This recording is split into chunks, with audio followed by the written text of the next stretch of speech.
السلام علیکم ویورز.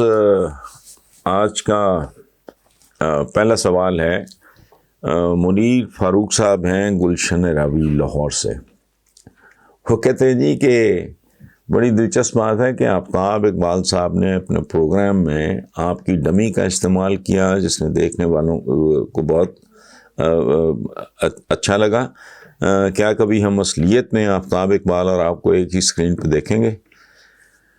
منیر صاحب، پہلی بات تو یہ ہے کہ آفتاب اقبال میرے بھائیوں کی طرح ہیں، چونکہ ان کے جو والد ہیں وہ اردو شاعری کا سنگ میل ہیں.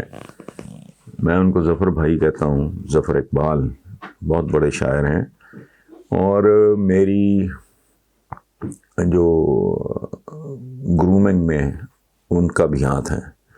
سو میرے لیے تو آفتاب اقبال اور ہم دونوں کا آپس میں بہت گہرا رشتہ اور تعلق ہے. اچھا، دوسری بات میں آپ کو بتاؤں، جو میری ہوسٹ ہیں آج کل مریم ظفر، وہ پوتی ہیں ظفر اقبال صاحب کی، یعنی بھتیجی آفتاب اقبال صاحب کی. اچھا، میری تو ویسے ہی بیٹی ہوئی. ٹھیک ہے، یہ اب اتنا گہرے پرانے اور خوبصورت رشتے تو وہ ضرور آپ کبھی دیکھ لیں گے، لیکن یہ حادثہ ہو چکا ہے ایک بار. جب آفتاب اقبال نے لانچ کیا تھا آپ ٹی وی اپنا چینل، تو اس میں نہیں جاتا باہر، قطعاً نہیں. I don't go out. میری جتنی ریکارڈنگز ہوتی ہیں میرے اپنے چینل کا ہو یا کوئی باقی چینلز ہیں، وہ یہیں ہوتی ہیں میری اپنی لائبریری میں. تو آفتاب نے مجھے کہا تو ظاہر ہے وہ میں آفتاب اقبال کو تو انکار نہیں کر سکتا تھا. تو میں ڈیفینس کوئی جگہ تھی، مجھے نہیں پتا، تو میں نے کہا یار مجھ سے ڈھونڈی نہیں جاتی جگہ، مجھے وہ لاہور شہر کے رستے نہیں آتے. تو وہ انہوں نے بھیج دیا کسی کو، میں چلا گیا. وہ پروگرام ریکارڈ ہوا، پتہ نہیں آپ کی نظر سے نہیں گزرا، اس میں اور آفتاب ہم دونوں ہی ہیں. تو آئندہ بھی اگر کبھی ہوا تو آپ کو پتہ چل جائے گا. اور ہم یہ we are like a family, یہ ذہن میں رکھنے والی بات. اچھا، میری اور بے نظیر بھٹو کی ایک نہیں بے شمار ملاقاتیں ہیں، یاد بھی نہیں. اور جس طرح کا کمپلیمنٹ انہوں نے مجھے دیا ہوا ہے، وہ ان کی ایک کتاب محمود شام صاحب نے کمپائل کی تھی ان کی بہت اہم تقریروں کی، اس کا نام ہے میرا خیال ہے وے آؤٹ، اس میں بھی وہ موجود ہے. تو ایک نہیں، میری تو لا تعداد میرا سٹنگ روم ہے یہاں، اس میں بے نظیر بھٹو کے ساتھ میری بے شمار، ایک میں جنرل ٹکا وغیرہ بھی بیٹھے ہیں تو مرحوم، تو تصویریں، تو ایک کوئی ملاقات کی بات نہیں. اچھا، اب رہ گیا مساوات کا. تو میرا تعلق تھا ماہناموں کی اور ہفت روزوں کی دنیا کے ساتھ. میں جو خاص معنوں میں جسے کہتے ہیں نا جرنلسٹ، میں نہیں ہوں. I am basically a writer. Journalist وہ ہوتا ہے جس نے زندگی میں کبھی رپورٹنگ کی ہو یا جس نے کبھی نیوز روم کا چلہ کاٹا ہو. یہ دونوں بہت بڑے امتحان ہیں. میں نے زندگی میں کبھی ایک گھنٹے کے لیے بھی رپورٹنگ نہیں کی، نہ کبھی ایک منٹ میں نے نیوز روم میں گزارا ہے. تو میں ان معنوں میں، وہ لوگ کہتے ہیں جرنلسٹ، تو میں کہتا ہوں جی ٹھیک ہے، میں چپ رہتا ہوں. I am not a journalist, I am basically a writer. تو میرا رول جو ہے کمیونیکیشن کی دنیا میں اور طریقے کا رہا ہے. کیریئر میں نے شروع کیا تھا ماہنامہ دھنک سے، جس کے بانی ایڈیٹر تھے سرور سکھیرا صاحب، جو آج بھی میرے بڑے بھائیوں کی طرح ہیں. وہ پاکستان کی تاریخ کا مقبول ترین میگزین تھا اپنی ٹائپ کا. ٹھیک ہے، ڈائجسٹوں کی دنیا اور تھی، ہماری دنیا اور تھی، لیکن دھنک واز اے کریز.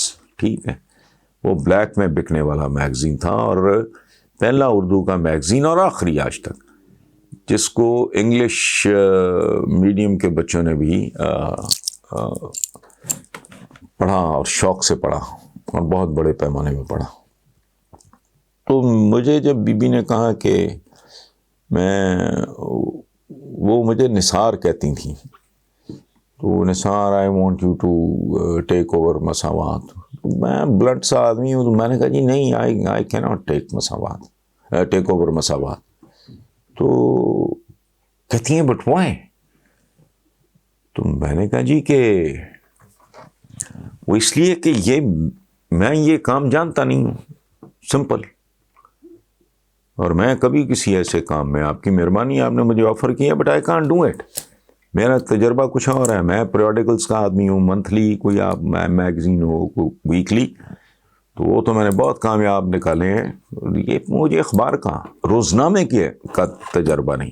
یہ سن لیں یہ میرا کالم نگاری میں آنے کے پیچھے بھی مساوات ہے.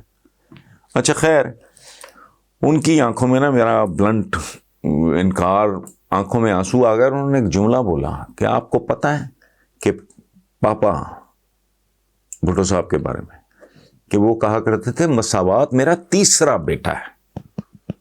Do you know that? تو میں نے وہ جملہ سنا ہوا تھا.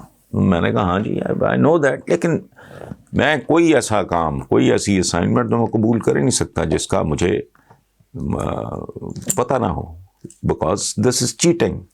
یہ تھوڑی ہے ہمیں آفر کر دی بتا، میں تو اس طرح کا بندہ ہی نہیں ہوں. تو بی بی کو برا بھی لگا، خیر، لیکن وائی ڈنٹ کیئر. اس کے بعد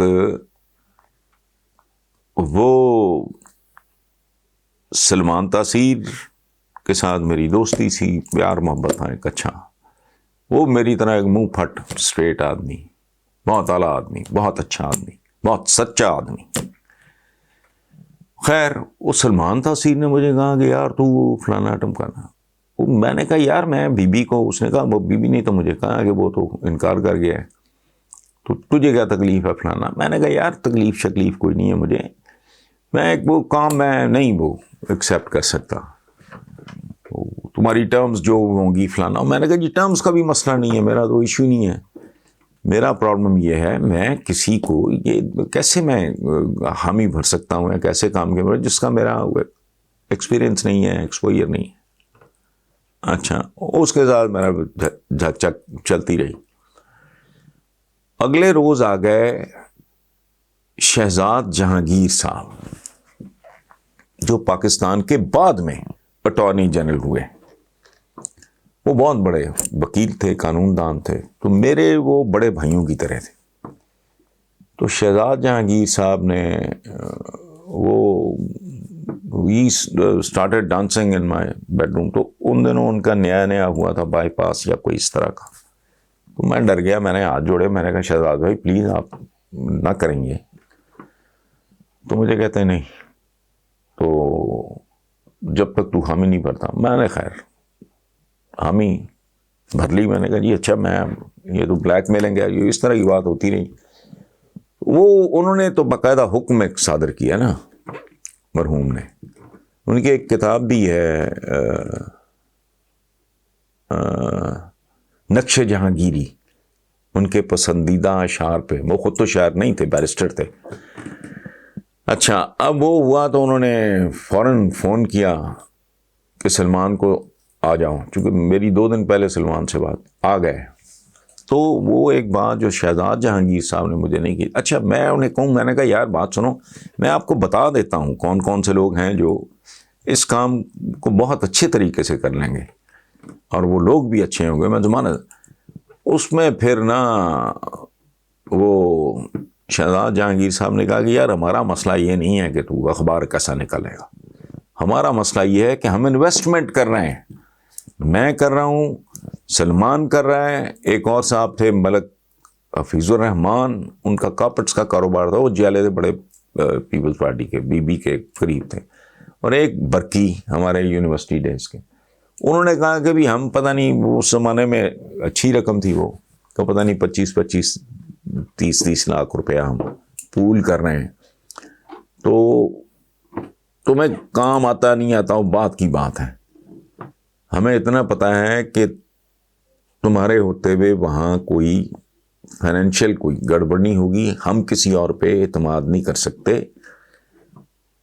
اور پھر انہوں نے مجھے سمجھایا یہ کہ ورکرز کی تنخواہیں اتنے مہینوں سے رکی ہوئی ہیں، انک والوں کے پیسے دینے ہیں، جو سیاہی جو پیپر والوں کے پیسے دینے ہیں، مشینیں خراب پڑی ہیں، تو ہم نہیں کسی اور پہ تمہارے علاوہ ٹرسٹ نہیں کر سکتے. سو this is how I join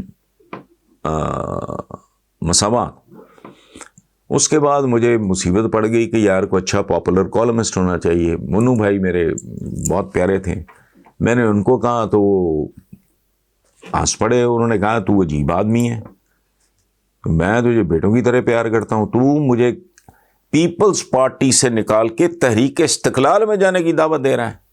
اب اس زمانے میں پیپلز پارٹی کا عروج تھا. میں خیر ہنس پڑا. تو میں نے تھوڑی ضد کی تو مجھے انہوں نے کہا کہ اچھا چل یہ تو میں تیری ظلم یہ تو میں برداشت کر لوں گا، لیکن وہ مجھے اتنے پیسے تو دے دو گے جتنے مجھے جنگ، وہ اس وقت جنگ میں تھے، روزنامہ جنگ میں، جہاں میں ہوں آج اور کئی سال سے ہوں اب. تو میں نے کہا مجھے بتائیں آپ کا پیکیج کیا ہے. انہوں نے جو پیکیج بتایا ظاہر ہے اٹ واز مائنڈ باگلنگ. اخبار میرا جو تھا وہ میں آپ کو بتا ہی چکا ہوں، لوگوں کے پیسے ویسے دینے تھے، وہ سارا میں نے خیر سیٹل کیا بعد میں، الحمدللہ سب کچھ ٹھیک ہو گیا. تو میں نے اپنے دوستوں سے اس پریشانی کو شیئر کیا. میں نے کہا یار ظاہر ہے جو اچھا کالم نگار ہوگا وہ مہنگا بھی ہوگا. تو میرا ایک دوست ہے ابرار بھٹی، اس نے کہا کہ اتنا خوبصورت تم نثر خود لکھ لیتے ہو، کیا پرابلم ہے تمہیں؟ کام چور بھی نہیں ہو تم خود کیوں نہیں کالم لکھتے؟ So this is how I started writing Chauraha. میرا پہلا چوراہا جو ہے وہ روزنامہ مساوات میں بطور مساوات کے چیف کے میرا وہ وہاں شائع ہوا تھا. جس کے بعد پھر ایک اور بی سے میرے کسی مسئلے پہ اختلافات ہو گئے، تو بعد میں حالانکہ انہوں نے بہت زور لگایا واپسی کے لیے. تو میں پھر ضیاء شاہد صاحب انہوں نے پھر ڈنڈا پکڑ لیا اور ہر تیسرے دن پہنچ جاتے تھے. وہ بھی چونکہ ماڈل ٹاؤن ایکسٹینشن میں رہتے تھے، میں مین ماڈل ٹاؤن میں رہتا تھا. وہ ہر تیسرے چوتھے دن صبح آفس جانے سے پہلے میرے گھر رکتے تھے کہ بھی آ جاؤ. یہ کہانی ہے.